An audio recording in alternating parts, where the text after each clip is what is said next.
여러분 안녕하십니까? 7월 3일 월요일 뉴스투데이 시작합니다. 전국에 폭염특보가 내려진 가운데 밤새 찜통더위가 기승을 부렸습니다.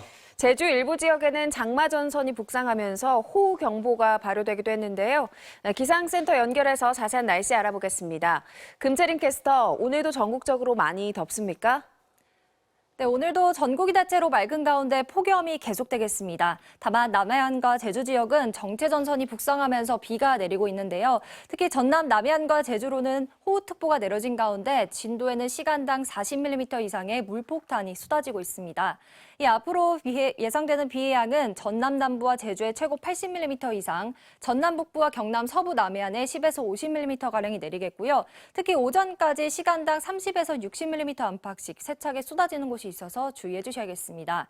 오늘 폭염은 절정에 달하겠습니다. 전국 대부분 지역에 폭염특보가 발효 중인 가운데 오늘 한낮에 서울이 35도로 올 들어 가장 높은 기온을 기록하겠고요. 남부지방도 대구 34도로 무덥겠습니다. 또 습도가 높아서 더위 불쾌감은 더 심하겠습니다.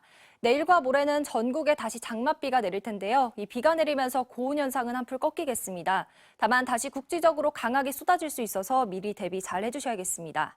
오늘 중부지방은 대체로 맑겠고 남부지방은 흐린 가운데 곳곳으로 비가 내리겠습니다. 또 오후부터 저녁 사이 강원 북부와 호남, 경남 서부엔 소나기가 지나겠습니다. 모레 오전부터는 장맛비가 소강 상태에 들겠지만요. 이후로도 폭염 속에 소나기가 자주 지날 전망입니다. 지금까지 기상센터였습니다. 윤석열 대통령이 통일부가 대북 지원부 같은 역할을 해왔다며 달라질 때가 됐다고 말했습니다. 업무 변화를 공개적으로 주문하면서 김영호 통일부 장관 후보자 논란을 일축시키겠다는 취지로 해석됩니다. 조희영 기자입니다. 윤석열 대통령이 통일부 역할 변화를 공개 주문했습니다. 통일부는 마치 대북 지원부 같은 역할을 해왔는데 그래서는 안 된다. 이제 통일부가 달라질 때가 됐다고 말했습니다. 윤 대통령은 통일부가 자유민주적 기본 질서에 입각한 통일이라는 헌법 정신에 따라 통일부 본연의 역할을 수행해야 한다고 했습니다.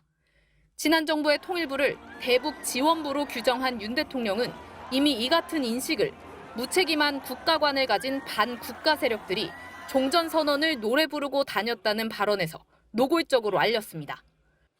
우리를 침략하려는 적의 선의를 믿어야 한다는 허황된 가짜평화 주장이었습니다. 또한 북핵에 대한 국제 공조, 북한 인권 문제 등 대북 압박을 중시해온 인식을 반영한 것으로 지난주 지명된 김영호 통일부 장관 후보자의 시각과도 일치합니다. 김 후보자는 북한을 압박하기 위한 수단으로 북한 인권 문제를 강조해왔고 김정은 정권 타도와 북한 체제 파괴 등을 주장하기도 했습니다.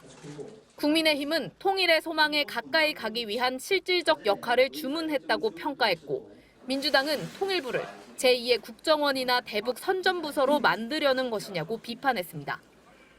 이번 발언은 줄곧 힘에 의한 평화를 주창해왔던 윤 대통령이 통일부 업무를 교류 협력에서 북한 인권 문제에 집중시키겠다는 취지로 해석됩니다. MBC 뉴스 조희영입니다.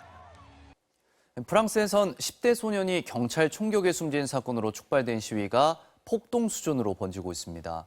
중국 관광객들이 탄 버스가 벽돌 공격을 당하기도 했는데요. 현재 우리 대사관은 여행객들에게 안전에 유의해달라고 긴급 공지했습니다. 정동훈 기자입니다. 비좁은 도로를 간신히 빠져나가는 버스. 버스 출입문 창문은 아예 박살났고 전면 유리도 군데군데 금이 갔습니다. 중국인 관광객 41명을 태우고 프랑스 도심을 지나던 버스를 바리케이트를 치고 막아선 시위대가 벽돌을 던지며 습격한 겁니다.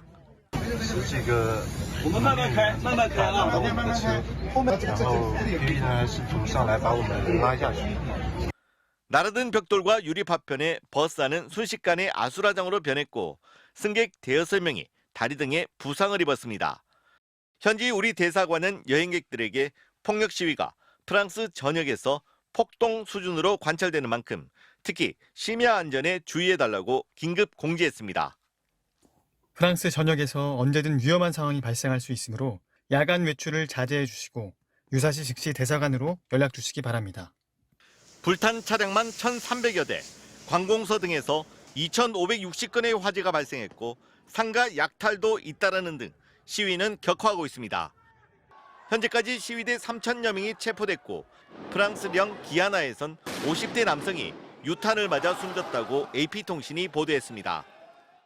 마르세유 등 일부 도시엔 야간 통행 금지령까지 내려진 가운데 영국 언론들은 마크롱 대통령이 연금 개혁으로 홍역을 치른 데 이어 또 한 번 정치적 수렁에 빠졌다고 전했습니다. MBC 뉴스 정동훈입니다. 미국에선 또 총기 난사 범죄가 일어났습니다. 동부 볼티모어에서 한밤중 총기 난사로 2명이 숨지고 28명이 다쳤습니다. 워싱턴에서 김수진 특파원입니다. 마당에 플라스틱 컵과 접시, 각종 쓰레기들이 어지럽게 흩어져 있습니다. 총격은 미국 볼티모어 남부 브루클린의 주택가에서 일요일 0시 30분쯤 벌어졌습니다. 토요일 밤부터 마을의 연례 행사인 브루클린 데이를 맞아 파티가 열리고 있었고 수백 명이 모여 있었습니다. 무방비 상태였던 주민들에게 갑자기 누군가 총격을 난사했고 현장은 아수라장으로 변했습니다. 18살 여성이 현장에서 숨졌고 20세 남성은 병원으로 옮겨졌지만 사망했습니다. 28명이 부상을 입었고 병원으로 9명이 이송됐는데 이 중 3명은 위중한 상태입니다. 부상자 중 14명은 18살이 채 안 된 것으로 확인됐습니다. We located one female adult deceased on the scene. 9 additional victims were transported from the location to area hospitals. 목격자들은 현장에서 수십 발의 총성이 울렸다고 전했는데 경찰이 현장에 도착했을 때 범인은 이미 달아난 뒤였습니다. 경찰은 범인이 최소 1명 이상 여러 명인 것으로 추정하고 수사를 벌이고 있습니다. We will not stop until we find you, and we will find you.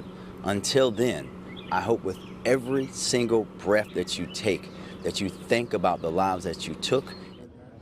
미국 언론들은 이번 사건이 올해 들어 미국에서 벌어진 337번째 총기 난사라고 보도하고 있습니다. 워싱턴에서 MBC 뉴스 김수진입니다.